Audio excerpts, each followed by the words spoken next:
Vamos a ver, archivos, nueva grabación de pantalla y grabar. Grabando, ya estamos rodando. ¿Qué tal, Javier? ¿Qué tal? ¿Cómo estás? ¿Qué pasa, Joaquín? Mira qué libro más chulo, mira. ¿Eso qué es? Cuéntame.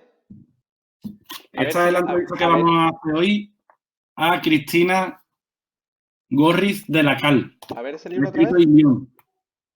A ver ese libro otra vez, que no se ha visto bien. Que es una pasada, ¿eh? Mira qué ilustraciones tiene. Tiene que estar contento el ilustrador. Sí. Hay un montón. Mira, me la manda dedicado y todo. Para Javier Gaviño, de Ideas para Profes. Sí, señor. Hombre, esto es una pasada. Cuando me llega un paquete a casa, ¿ideas para profes? Sí, aquí es. Como si esto fuera una oficina así de... Hay mucha gente que se cree que esto es una empresa de consultoría. Me riñe por YouTube. Te he preguntado ya 3 veces esto. Te lo respondí en la primera vez que me ha preguntado, mi hermana. Que esto tampoco es una empresa que se dedique a resolver dudas de educación. Estoy yo aquí, hago mis vídeos. Si me haces una pregunta y puedo responderte, te respondo. Pero, señores, que me encuentro todos los días un montón de preguntas en cada uno de los vídeos. No puede ser. Poco a poco, eso es bueno. Mientras haya preguntas, significa que vamos bien, ¿eh? ¿Y ahora qué? Pues ahora yo creo que tenemos que meter a la invitada, o si no, esto no va a ningún puerto, ¿eh? Bueno, Joaquín, hoy vamos a entrevistar a Cristina Gorriz de la Cal, que ha escrito este libro. ¿Cómo se llama el libro? Ilión. Magnífico. Está chulo porque es un viaje por la historia que es una pasada, está súper bien. Y además habla de Sagunto, que allí vive familia de mi mujer, hemos ido un montón de veces. Sí, es verdad, me constaba que tenías familia por allí. Y en Faura, y en P3. Esto está en Valencia, ¿no? Todo en Valencia. Allí hay un montón de historias. Sagunto fue importante en las guerras púnicas. De las últimas veces que fuimos, estuvimos visitando las ruinas que hay por allí y tiene un montón de historias. Yo no lo sabía. Qué guay, me la apunto para el próximo viaje, cuando termine esto del coronavirus. En Valencia hay mucho más que paella y que fallas. Bueno, pues empezamos con Ideas para Profes. Venga, empezamos. Nos vamos adentro. Ideas para profes. Ideas para profes.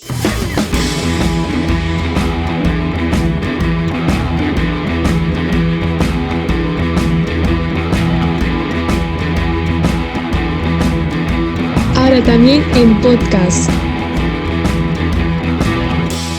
Ideas para profes. Suscríbete.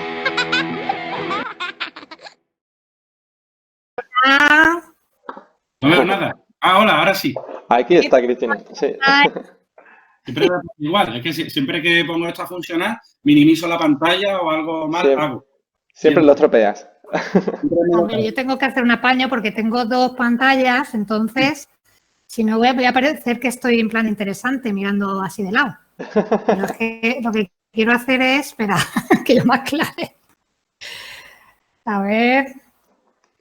¿Te ves la mitad de la pantalla, Cristina? Sí, te tendrías que echar... Ahí está perfecta. Así, vale. Es que es lo que os digo, que tengo donde está la webcam, sí. Pues tengo que mirar ahí. Vale. No te preocupes, está perfecto. Ahora ¿Está bien? Te oye perfectamente. A ver, yo me he puesto esto, que además que va muy para la situación, porque como tengo un portátil un poco flojero, mis alumnos me decían que no me oían, así que por eso me compré los cascos y tal, pero bueno. Los cascos lo llevan todos mis chiquillos. Cuando hago las videollamadas para dar clases, todos los chiquillos llevan los cascos así. Bueno, es que estos son de videojuego, que me he enterado ahora. De gamer. Claro, de gamer. Y el asiento también. Tienen una silla de gamer que parece el asiento de un coche de carrera. Sí. Estos chiquillos. Bueno, ¿qué tal? ¿Cómo vais? Bueno, pues bienvenida, Cristina. ¿Qué tal? Muchas gracias. ¿Cómo estás? Ya tenía ganas de conoceros en directo. Nosotros también. Bueno, cuéntanos, eres profe de secundaria, ¿verdad? ¿Y de bachillerato? Sí, soy profe de secundaria de Ciencias Sociales. De Ciencias Sociales. Y entonces doy desde primero de la ESO a bachillerato. De hecho, este año es bien curioso porque tengo a los más pequeños, primero de la ESO y segundo de bachillerato. O sea, la diferencia... Es abismal. Pero es genial porque es refrescante tener niveles diferentes porque lo que haces en uno no puedes hacer en los otros niveles. Claro que Así son que experiencias distintas. sí. Oye, además de ser profe de estos cursos, eres también autora de un librito, una novela juvenil que se llama Ilión, creo, ¿no? Sí, bueno, en realidad está todo conectado. El libro surge porque soy profesora y detecto unas necesidades educativas. Antes de eso sí que me dedicaba a escribir porque era periodista en mi anterior vida. O sea, que el tema de la comunicación siempre me ha gustado, pero vamos, que nunca me había dado por hacer un libro de ficción. Así que sí, tiene una conexión directa con el Oye, mundo educativo. pues para nuestros seguidores de Ideas para Profe, haznos un resumen de qué trata Ilión. Vale, a ver, pues mira, me gusta definirlo como es mi apuesta educativa a contagiar mi interés por la lectura y por la historia. Otra manera de definirlo sería es un videojuego imaginario donde varios alumnos de secundaria, que son los protagonistas, resuelven enigmas históricos de la época de la prehistoria y de la Edad Antigua. Y pueden conocer de primera mano pues, personajes de aquellas épocas, faraones, emperadores, curanderas. O sea que es, vamos, una manera muy entretenida y didáctica de contagiar la historia, animar, generar interés por la historia. Bueno, este libro tú lo orientas a secundaria y a niños mayores, pero realmente cuando me mandaste el libro lo han leído niños de cuartos de primaria. Fíjate que tenía muchas ganas de hablar con vosotros porque yo estoy convencida que en primaria también funciona. A ver, este es un libro que está hecho, es profeso para alumnos de primero de la ESO. Entonces, claro, está muy cercano también a primaria. En primaria ya hay alumnos y alumnas que tienen afición por la lectura. Sí. De hecho, yo conozco personalmente a hijas de amigas que se lo han leído y pues la edad que comentas tú, Javier. Pero claro, me apetecía hablar con maestros que me dieras un poco también esa interacción de que no es un libro solo enclavado en ese nivel, en primero de la ESO. De hecho, hasta mi madre se lo leyó y dijo, hija, me he enterado de todo, gracias. Es una forma perfecta de llevar la historia que muchas veces es algo que le suena muy lejano a los niños de primaria porque todo el material que se encuentra son adaptaciones y una serie de... A mí el material adaptado, me da mucha pereza el material adaptado porque pone en tela de juicio la inteligencia de los niños. Entonces, claro. Bueno, además, sabes escribir de una manera que engancha y le has puesto un punto de partida que creo que no solo le gusta a los chicos de la ESO, sino que, como hemos dicho, también le puede gustar a los más pequeños y a los más mayores, porque lo haces en forma de videojuego. Y bueno, detrás de cada capítulo nos hemos fijado que tras finalizar cada aventura, pues resuelves unos enigmas, los enigmas a los que se van enfrentando los personajes. Y vemos que tiene una altísima aplicación pues, a la docencia. Además nos consta que tu libro viene acompañado con un banco de preguntas en WordPress. ¿Has utilizado tu libro y las actividades de WordPress en clase con tus alumnos? Vino todo a la vez. O sea, yo detecté una necesidad. Los primeros años que yo fui profesora, yo empecé en Cataluña. Entonces, bueno, estuve en un centro muy a gusto durante 3 años y luego me he dado cuenta que no era solo ese centro, en el sentido de las necesidades que detecté. La primera era que les costaba muchísimo leer, ¿vale? Estábamos con todo lo de la promoción de la lectura, pero parecía que eso era cosa de las asignaturas que tenían que ver con las lenguas. Y a mí es que me encanta leer, entonces yo eso no lo podía entender. Entonces busqué material que lo pudiéramos leer en clase. ¿Pero qué sucede? En primero de la ESO, desde la prehistoria hasta el Imperio Romano, solo habían libros o de una etapa o de otra etapa. Entonces, no fue con toda la crisis, hacerles comprar un libro que solo pudieran leer para algo concreto. Total, que empecé a hacer capítulos conforme iba avanzando en los temas. Pero luego, aparte, tuve la suerte de que en ese centro, maravilloso, por cierto, porque lo hacían todo por proyectos, luego pensé que todo era así, en secundaria y vaya... Vamos. Grandes expectativas. Fue un chasco. La verdad es que tenía suerte de estar en primaria en ese sentido. Bueno, pues en este centro concreto, que se llama La Atalaya, pues resulta que hacen desdobles en todas las asignaturas. Y además esos desdobles, un día a la semana, eran en el aula de informática. También, toda una novedad. Entonces, en mi cabeza se fue hilando todo junto. ¿Vale? Era ir tratando enigmas de las etapas que íbamos estudiando, pero a la vez con una serie de actividades que ellos pudieran trabajar buscando información, porque al final la curiosidad es con lo que les engancho siempre. Claro. Los humanos, la esencia nuestra como humanos es tener curiosidad, Somos seres interés. curiosos. Entonces, si eso lo matamos, sí, pues claro, al final la historia se convierte en algo memorizado y punto. Pero si ellos tienen que investigar para descubrir el enigma, pues claro, me hacía mucha gracia. Al principio estaba en un blog de Historia de Lyon, que es el que sigue. Entonces, los capítulos estaban en PDF. Y siempre, al final del capítulo, siempre clicaban porque querían ir al videojuego real, que no existía. Pero bueno, la cuestión, se fueron metiendo en el mundo de Lyon, ellos mismos me iban proponiendo cosas y esto no lo podríamos teatralizar. O sea, es decir, muchas de las ideas y recursos que yo reuní luego en recursos del profesorado, prácticamente todas las he practicado. Ha sido prueba y error. Capítulos que eran más largos luego los he acortado. Es decir, es un proceso de 10 años trabajando ese material didáctico, no solo como novela, sino con toda una serie de actividades para que porque esa es mi pretensión, y Lyon se convierta en el libro de texto.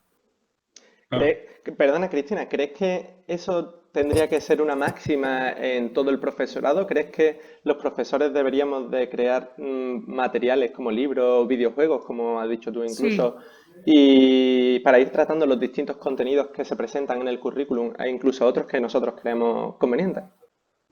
Totalmente, porque primero, si es muy cómodo al principio cuando empiezas en la docencia los libros de texto, porque es un soporte que tienes, pero luego te das cuenta que o bien están desactualizados o reflejan una educación oficial o hay muchas cosas que se quedan fuera. Luego los alumnos también van cambiando, la realidad de los alumnos también, entonces todo eso va generando necesidades nuevas. Más luego la propia visión que tenemos nosotros de la educación. Bueno, tengo a mi hija aquí, que no sé si es que quiere hacer acto de presencia. Son bienvenidas, ¿eh? Ya, pero es muy joven, tiene año y medio. No quiero que se vicie aún a las tecnologías. Hay tiempo, hay tiempo. Bueno, a las tecnologías. Bueno, entonces sí, considero... que ya te hemos visto en TikTok, te hemos visto que te has abierto un canal de YouTube y que estás ahí dando fuerte en redes sociales.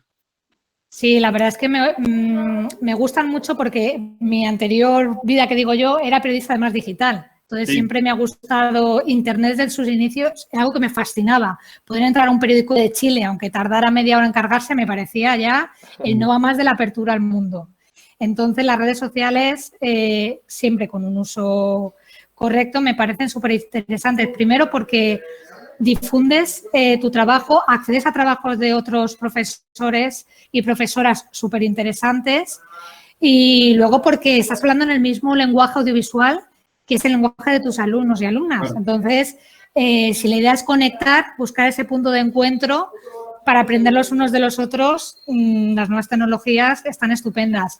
TikTok ha sido de lo último, en parte por el confinamiento, porque me aburría y con mi hija solo puedo hacer cortas a veces, o sea, hacer cositas cortas, pero bueno, por ejemplo, también me he lanzado, por las necesidades también de la situación esta de la epidemia, a hacer clases grabadas para mis alumnos de segundo de bachillerato. Me está resultando a la vez duro porque esto de las cámaras, a mí el directo me encanta, ¿vale? Así visto informal me encanta, pero esto de grabar y que todo quede más formalito me cuesta más. Pero bueno, Javier me dio también algunas pistas tecnológicas de que podía utilizar y mis alumnos están encantados porque realmente pues necesitan la explicación de los profesores y las profesoras. Por suerte, aún no necesitan. ¿Tú qué crees de que los profes deban compartir todas esas ideas y toda esa experiencia a través de YouTube, a través de un blog? Porque yo, arranqué esto con esa iniciativa de simplemente compartir. ¿Piensas que sería bueno que todos los profes o un gran número de gente hagan esto, de compartir su experiencia, sus recursos, sus ideas, para que otros puedan aprovecharlo? Totalmente, totalmente. De hecho, Y Lyon estuvo en abierto hasta hace 2 años, os digo, en el blog, eran PDFs, pero claro, digamos que quise hacerle en bonito, Sí. por hacer algo un poquito, porque me hacía ilusión también que fuera un libro, que mis alumnos tuvieran un libro físico. Y luego también pues porque mi pareja es ilustrador y a él le encanta la historia, entonces hicimos un proyecto común que además nos unió en la distancia porque él vivía en esa época en México, es mexicano, y yo acá. Y bueno, y lo hicimos en bonito, pero hasta ese momento estaba en abierto justamente porque creo en eso. Quizás me equivoqué al hacerlo en libro, pues porque ahora tiene un precio, pero bueno, acabaré volver a ponerlo en abierto, me imagino, porque creo totalmente en compartir la información, los conocimientos. Creo que contra más ideas hay sobre algo, más riqueza. No sé. Lo que hay que hacer es enriquecer la educación, ¿no? Y si todos aportamos ideas y las compartimos, pues es que es maravilloso. Claro. Oye, Cristina, y para los espectadores y para los que nos estén viendo, ¿tu libro lo pueden encontrar en formato digital, en ebook, por ejemplo? Sí, está en ebook, además es más barato. También se puede pedir directamente a la editorial, a Educalia. Aquí en Valencia también están algunas librerías, también está en Barcelona. Hay varios capítulos que están colgados directamente en el blog, los primeros y alguno por ahí suelto. Y luego lo que sí que está en abierto es los recursos del profesorado, que no os he comentado, no sé si comentarlo ahora, después. Ahora. Porque hasta ahora ha funcionado muy bien como novela. Me falta o tengo pendiente difundirlo o presentarlo pues a mis compis de la docencia.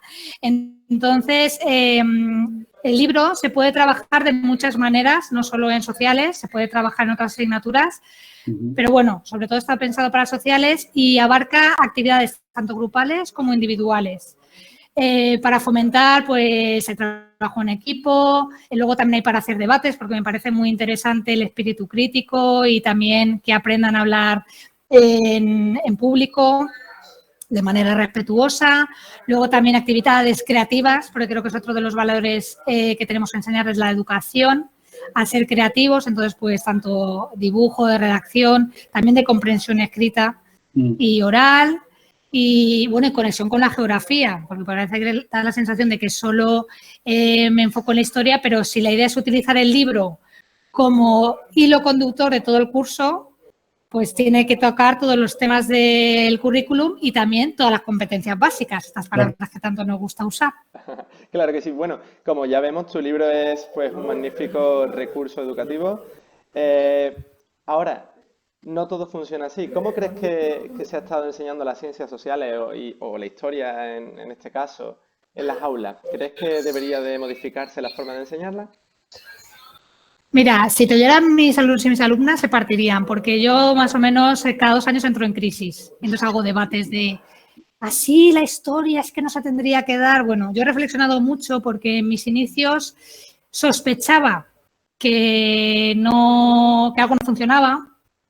Empecé pues a darme cuenta que faltaba la mitad de la población, las mujeres no están representadas, pero tampoco los niños, tampoco los vencidos, tampoco los esclavos. Esas fueron las primeras cosas que empecé a darme cuenta que no funcionaban. Y entonces empecé a parchear la asignatura. Pues investigaba sobre mujeres, la vida de los esclavos, cómo vivían los niños en Roma, yo qué sé, por decir algo. Pero es que me di cuenta que el error era de mayor profundidad. Refleja una historia oficial que la han escrito los que ganaron las guerras, además. Es decir, el hilo conductor de toda la historia son las guerras, la violencia. Entonces, por mucho que intentes meter al resto de población, primero haces un enfoque súper negativo de la humanidad y segundo, hay parte de la población que parece que no ha participado en nada. Luego, aparte, el hecho de resignarse ante eso, porque al final es el mensaje que estás dando. Los humanos estamos abocados a la violencia, no sabemos hacer nada mejor que eso. Y además, siempre ha sido así, siempre lo será y los hombres siempre han estado por encima de las mujeres, por decirlo así. Entonces, de alguna manera estás dando una visión de la historia o de la actualidad resignada, porque siempre ha sido así a lo largo de la humanidad. Entonces, ¿creo que se está dando bien la historia? Para nada.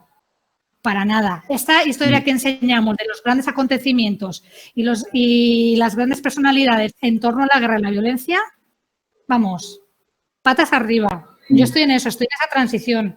De hecho, Ilión, claro, como es desde mis inicios, se va viendo la evolución en los capítulos, que sí, intento meter otros temas. Evidentemente no digo que no haya que enseñarse la guerra. La guerra es algo muy humano, pero también es el amor, son las relaciones personales, es la gastronomía, es el arte, es crear, inventar. ¿Por qué no se da la historia desde ahí? Que tendríamos cabida además toda la humanidad y todos seríamos importantes, ¿no? Entonces, nada, hubo un momento, 2 momentos clave, porque yo les pregunto a mis alumnos de cuando en cuando entro en crisis. Y entonces hago preguntas así que no saben a qué vienen. A los pequeños, me acuerdo una vez, hace un par de años, les dije, ¿y esto de que estemos estudiando una guerra tras otra? ¿Esto por qué creéis que será? Y me dio mucha tristeza lo que contestó uno de ellos y me dijo, porque Cristina, es que es lo más importante que sabemos hacer. Sí, y luego la otra que fue con los mayores de segundo bachillerato, que la mayoría del tiempo su cara va del temor al tedio, ¿vale? Por la presión que llevan con esto de la selectividad de la prueba para la universidad. También una pregunta que lancé es, ¿vosotros disfrutáis aprendiendo? Y me dijeron, no. Y digo, ¿y esto cuándo pasó? Cuando dejamos de jugar. ¿Y cuándo dejasteis de jugar? En primaria. Es que esa misma pregunta se la hice yo a mis alumnos, que si les gustaba aprender y estaban el año que me llevé tu libro a clase. Y la respuesta fue que sí. Entonces luego le pregunté por los mayores, por los adultos. Y le hice esa pregunta, ¿no? ¿Pensáis que los adultos se lo pasan bien jugando, son creativos como vosotros? No, profe, los adultos no somos aburridos. Entonces le hice la misma pregunta. Le pregunté lo mismo. Bueno, ¿en qué momento pasa esto? ¿En qué momento te apagan el interruptor de la creatividad, ¿no? De divertirte jugando. Y yo no sé en qué momento se apaga eso, pero creo que es lo que hace a las personas brillantes. ¿Sabes? Cuando alguien hace algo diferente, realmente a lo mejor simplemente está dejando que la creatividad funcione. ¿Sabes? Y me da mucha pena ver cómo desde el currículum se le corta esa ala a la creatividad.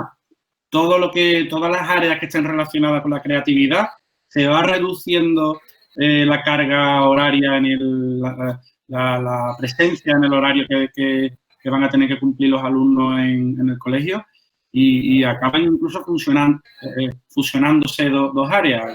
Vamos a poner plástica y música juntos, bueno, que más o menos es lo mismo. Y entonces tenemos al final un montón de alumnos que sí saben hacer sistemas de ecuaciones perfectamente, pero desconocen muchísimo de lo que nos definen a lo mejor como seres humanos, ¿no? Que creo que es precisamente la creatividad y hacer las cosas diferentes. Y además que eso, Javier, es una tradición bastante difundida en la educación, ¿verdad? Centrarnos en las asignaturas como matemáticas o lenguas y, sin embargo, obviar la literatura. En ese área de lengua castellana y literatura se suele dar lengua castellana, pero no tanto literatura. O el arte se concentra en primaria en saber tocar a lo mejor la flauta y aprender 2 o 3 cosas más, pero no hay danza. Y el color del verde y del amarillo y poco más. Es que se reduce se reduce. Es que no hay otra palabra, pero es que realmente la evolución de la educación ahora sí me gusta más lo que estoy viendo, ¿no? Veo muchos profes que hacen cosas diferentes, como Cristina, que ha creado su propio material y se ha inventado su propio proyecto, dándose cuenta de la necesidad educativa. Me gustaría pasearme más por primaria porque creo que nos lleváis años luz en ese sentido. Nosotros nos falta didáctica por todos los costados, va mejorando, ¿eh? Yo me encuentro compañeros de secundaria que ya se ponen las pilas y trabajamos en proyectos y te enriqueces muchísimo, pero si no, es eso, estamos formando a futuros profesionales, todos cortados por el mismo patrón, como si tuviéramos otros aspectos de la vida. O sea, hay que formar, hay oportunidades para ser feliz. Eso es claro. Ciudadanos responsables, respetuosos, comprometidos, que eso es tan importante como luego buscarse de la vida en el trabajo. Incluso todo eso son valores también para el día en el que tengan que buscarse la vida en el mundo laboral, pero como si fuera la única faceta para la que sirvió la educación.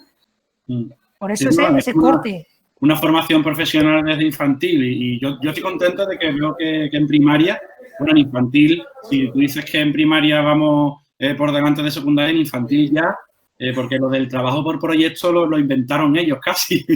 Maravilloso. Es una pasada cómo trabajan en infantil. Entonces, oye, una cosilla con respecto a lo de que hemos estado hablando de las competencias clave, ¿no? Del desarrollo de las habilidades sociales. Tengo subrayada aquí en este pedazo de libro, cuando al principio del todo, cuando describes a Mauro, al protagonista, me llamó muchísimo la atención una frase. Te la leo. Dice, puede ser mucho más atrevido y gracioso en un chat que en una conversación real. Esta frase es enorme. Cuando estamos hablando de las nuevas tecnologías, de cómo se relacionan unos con otros, de cómo interactúan, me encuentro esta frase porque es que es algo que tengo en mente todo el rato, ¿no? El desarrollo de habilidades sociales, de hablar en público, de que trabajen bien en equipo, que sea un trabajo en equipo real. Y me encuentro con esta frase. ¿Tú crees que influye las nuevas tecnologías en el desarrollo de las habilidades sociales de los niños? Sí que les afecta inevitablemente, es un mundo y de hecho tienen sus propios códigos. El peligro es el uso que puedan hacer de esas nuevas tecnologías. Ahí, por tanto, pues eso, hay que ayudarles, ¿no? En esa formación, en un uso correcto. Luego también equilibrado, porque el mundo digital no puede quitar al mundo presencial.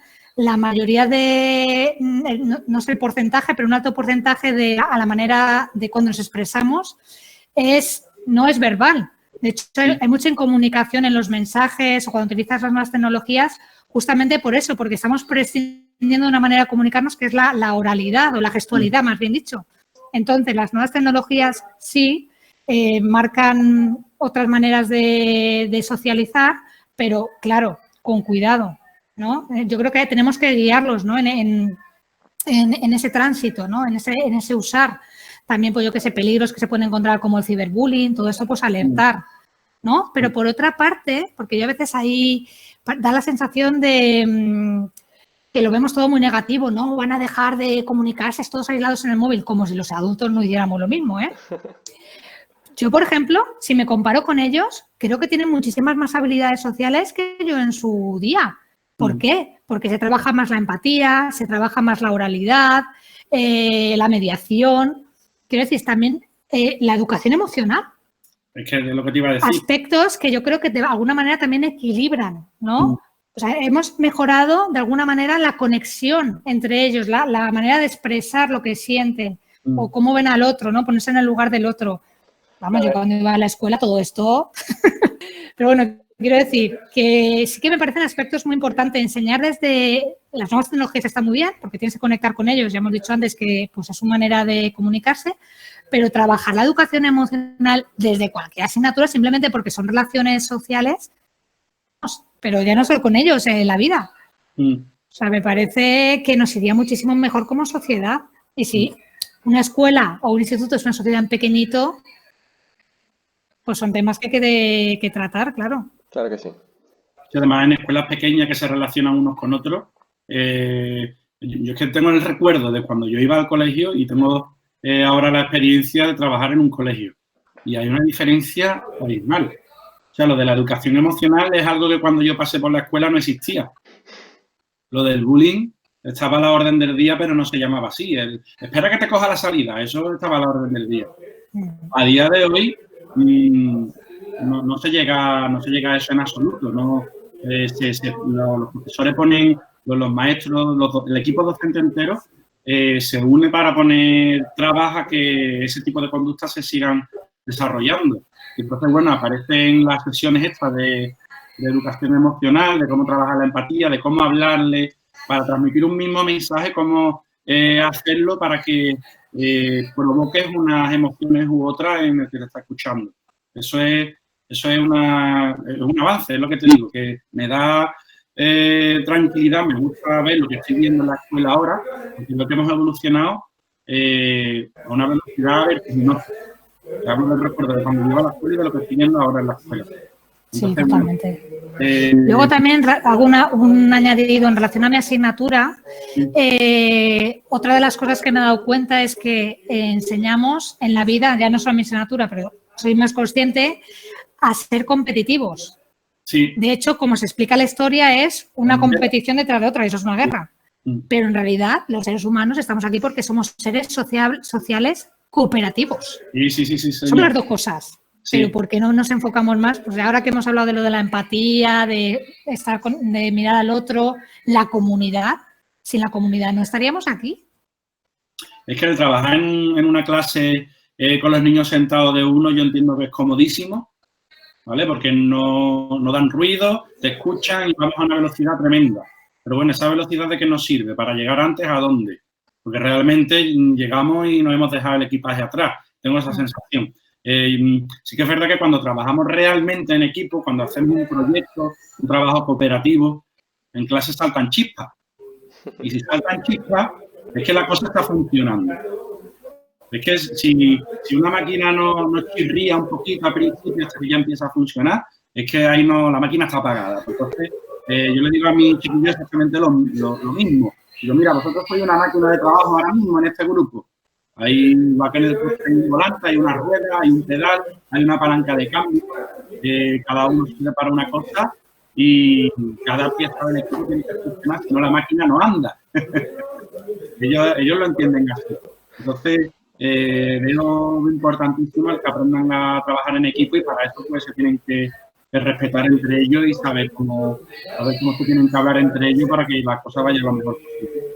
Entonces, bueno, yo tenía aquí unas cuantas de preguntas que nos habían dejado los seguidores de Instagram. Bueno, está claro que has visto una necesidad, preguntaban, ¿qué te impulsó a escribir esta novela? ¿Viste alguna necesidad? Eso está ya resuelto. Has visto una necesidad y lo que me gusta es, oye, veo una necesidad lo que estoy enseñando y reacciono. Y lo doy y punto y me desentiendo y salgo a las 2 de la tarde y ya no quiero saber nada hasta mañana por la mañana.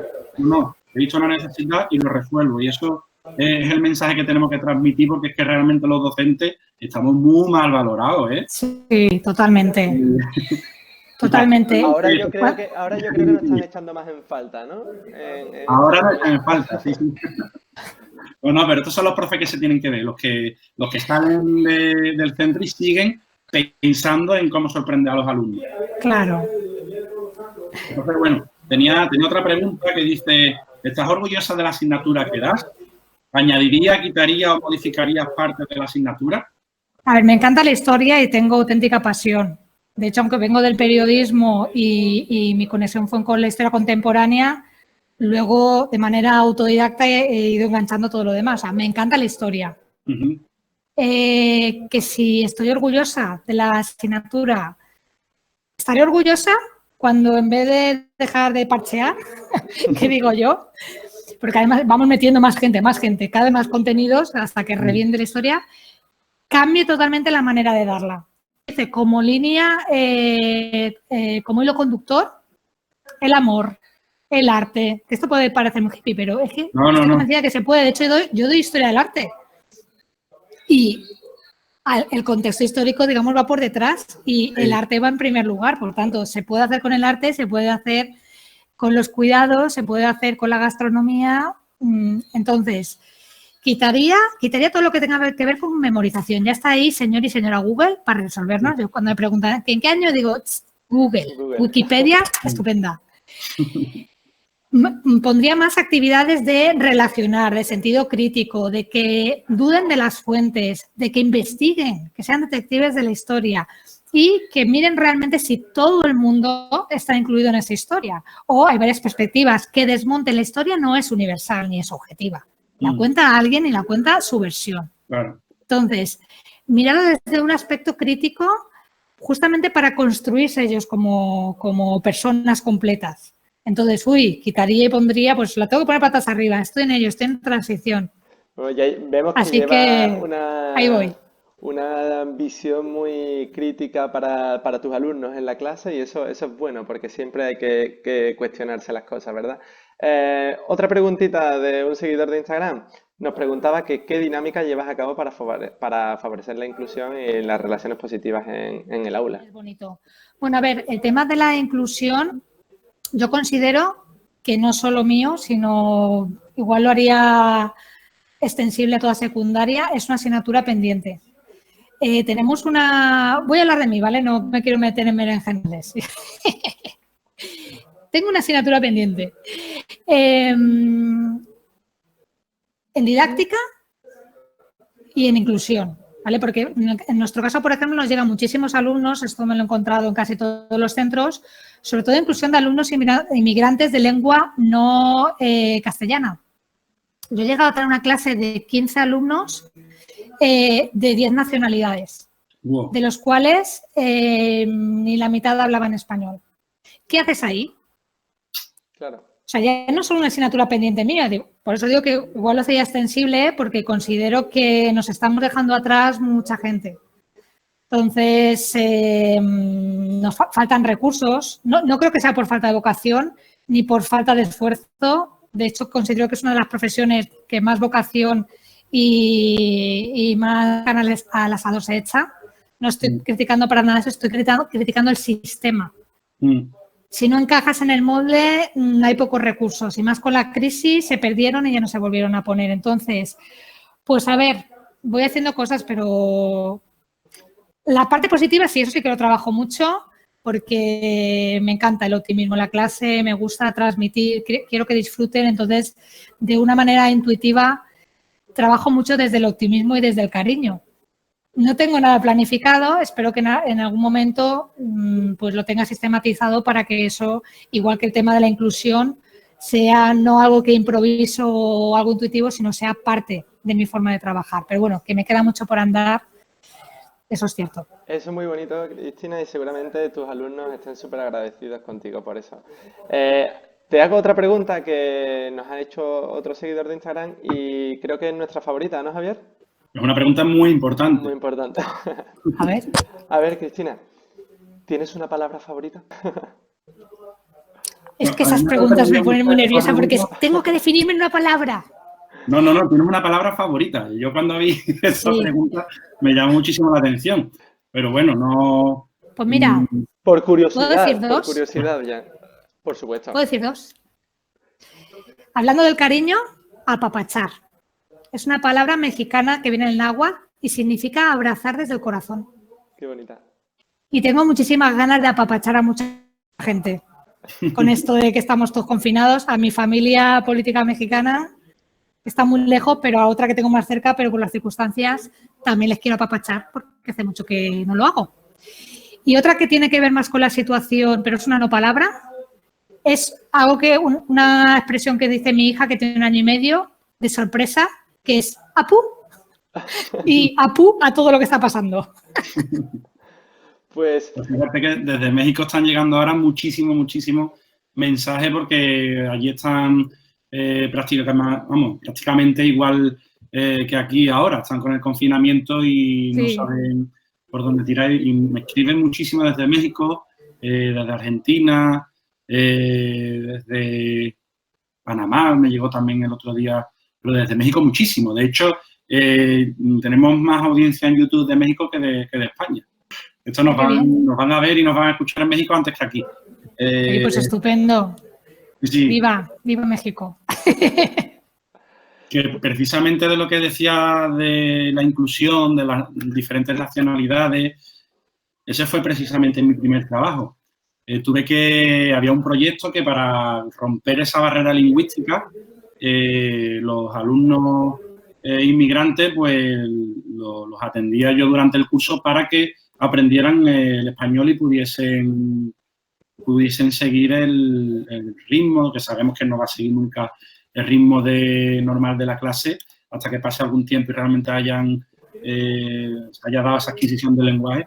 Pero vaya, que me tocó trabajar con alumnos inmigrantes que no hablaban nada español y es la evidencia de la evolución. de la adaptación de las personas. Es que tengo, bueno, Joaquín está escribiendo su libro, yo estoy escribiendo el mío, cada uno contando sus experiencias. Y interesante. Ya me diréis cuando estén. Bueno, esto yo creo que es algo que va a estar cocinándose, cocinándose muchísimo tiempo y ya veremos si se publica o no. Pero bueno, tengo una experiencia ahí que es una chiquilla de Egipto que no hablaba nada de español. Y la matricularon en el curso que le correspondía. Su familia se acababa de mudar a Sevilla y lloraba muchísimo. De hecho, ese capítulo de este libro se llama Lágrimas egipcias. Y lloraba muchísimo, la niña no entendía nada y poco a poco todavía no había decidido la especialidad, la mención que iba a hacer en mi carrera, porque yo iba para música. Yo iba para música, pero todavía no había elegido la mención y era un proyecto, bueno, que podía hacer por las tardes en el colegio, dar estas clases. Y conforme fue pasando el tiempo ya empezó a decir sus primeras palabras en español a través del juego, que es muchas veces lo que los adultos se nos olvida que es tan útil para los niños. A través del juego aprendió a comunicarse con sus compañeros. Entonces, bueno, eso te iba a decir, Javier, que tenemos una pregunta que tenemos que hacer. Charlando. Es que está bien, esto es una conversación de lo más interesante. Hay una pregunta que vamos a hacer a todas las personas que vayamos a entrevistar. ¿Qué piensas tú? ¿Cuál es el cambio que crees más urgente, con más urgencia en la educación? ¿Qué cambio habría que hacer con más urgencia en la educación? Si fueses ministra de Educación ahora, que te diga, mira, mañana te vas a encargar tú de la educación de España. Ahí llevas la bola. ¿Qué cambio tienes que hacer ya lo primero? Pues mira, lo de la urgencia, el problema es que a veces es cortoplacista, ¿vale? Entonces, creo que todos los cambios hasta ahora han sido de ese estilo. Entonces, nos hemos dedicado a parchear para parecer modernos. Sí que es verdad, pero realmente ¿vale? Los cambios importantes no son los que se esperan a corto plazo. Me refiero a un cambio. Entonces, igual hay que hacerlo más detenidamente y mirar más hacia adelante. Entonces, lo primero, no sé si sería ministra porque yo no soy profesional de la política, entonces tampoco entiendo por qué hay ministros y ministras de educación que no saben de educación. Ya no digo que sean profesores, pero por lo menos que sean conocedores, aunque sea de manera autodidacta, de la educación. Y si no, que humildemente se rodeen, pidan opinión a profesores y profesoras, a todo el sistema educativo, ya no solo a los docentes, familias, a los niños y a las niñas, que tienen mucho que aportar también. ¿Vale? Entonces, con todo eso, miraría cuál es la esencia de la educación. Es decir, ¿por qué enseñamos? Pues a ver, enseñamos, yo por lo menos enseño para dar oportunidades a mis alumnos y alumnas a ser felices. A ser críticos, a ser responsables, a ser respetuosos con su entorno, a involucrarse en el cambio de un mundo mejor. Entonces, no hay que parchear, igual hay que mirar en las entrañas, ponerlo patas arriba, reunirnos todos los que sabemos o los que saben y intentar hacer algo conciliado. Es decir, intentar también que no solo sea un partido político que lleve a cabo el cambio, sino algo de mayor profundidad, de mayor calado. Así que no sé si sería política, porque claro, como todo lo hacen cortoplacista. Oye, Cristina, pues encantado de tenerte aquí con nosotros en Ideas para Profe. Ha sido de lo más interesante la charla y encantado de que hayas estado con nosotros. Igualmente, la verdad es que lo he disfrutado muchísimo. Gracias por el intercambio. Bueno, os felicito por vuestra propuesta, que me parece genial. Muchas gracias, Cristina. ¿Vale? Hasta luego. Bueno, que vaya bien. Hasta luego. Ideas para Profes. Nueva grabación de pantalla. Grabar. Ya. Bueno, Javier, pues eso ha sido todo por hoy. Bueno, decimos lo del fallo técnico. Sí, la verdad es que, bueno, eso lo habrán notado los espectadores del programa. Ha habido un fallo en Matrix. Me he quedado así. Y no es que me haya dado nada. Estás bien de salud, ¿no? Estoy bien de salud. Pues eso es lo importante. No, Mamá, que estemos bien de salud es lo importante. Estamos bien. Joaquín, yo he visto esta entrevista muy bien, ¿no? Ha sido muy chula. La verdad es que me ha encantado. La última pregunta, el cambio más urgente de la educación, yo creo que cada vez vamos cogiendo más cositas y esto nos va a Sí. nutrir un montón. Y a todos los que nos estén viendo, por supuesto, yo creo que les va a resultar de interés. Porque todo lo que nos ayuda a crecer, ¿no? Como profesionales y como personas, pues es bueno. Esto es lo que tiene que, este mensaje tiene que llegar a cuanta más gente mejor. ¿Sabes? Que siempre, que deje de escucharse los profes viven muy bien, que los profes viven bien. ¿Eh? ¿No se dice eso? Que tienen muchas vacaciones. Y tenemos muchas vacaciones, sobre todo ahora con el coronavirus. Yo estoy Sí, descansando que todos los días. ahora con el confinamiento estamos de vacaciones. Estamos echando más horas que cuando estábamos en el colegio. Bueno, No, pero pero que deje de escucharse ese mensaje de los profes tienen muchas vacaciones, los profes viven bien y que se escuche más qué importante es la profesión del docente, qué importantes son los maestros que están construyendo, son los que construyen la sociedad realmente. En fin, la profesión más importante del mundo. Bueno, pues eso yo creo que como hemos estado hablando de que esta preguntita, pues yo espero que cale en todas las personas que nos ven. Eso es algo que si no nos siguen, ¿no, Javi? Si no nos siguen en el canal es imposible. Es que, claro, es clave que nos sigan. Señores, tienen que suscribirse al canal de YouTube y tienen que seguirnos también en todas las plataformas de podcast. Estamos en iVoox. Estamos en... ¿dónde más estamos, Joaquín? ebook, SoundCloud, Estamos en iVoox, SoundCloud, Spotify, por supuesto. Estamos en Apple Podcast, ¿no? Nos pueden encontrar en iTunes. Estamos en Google Podcast. Estamos en todos lados. Bueno, pues Estamos en todas las plataformas de podcast. Síganos, señores.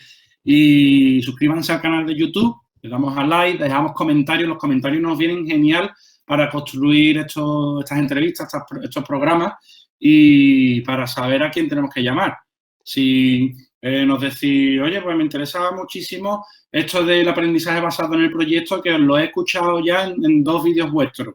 Pues mira, pues buscamos a alguien especialista en metodología activa o en evaluación o lo que sea, ¿no? precisamente de eso tenemos que hablar, Javier. Para la próxima semana viene una especialista en el desarrollo emocional, en las habilidades sociales de los alumnos. Ella es psicóloga. Ya la presentaremos en el programa que viene. Vale, esa entrevista puede estar muy bien. Bueno, señores, muchas gracias por estar ahí. Nos vemos en el próximo vídeo y en la próxima entrevista y en el próximo podcast y en el próximo lo que sea. Y no olvidaros de darle a la campanita. La campanita es importante darle también.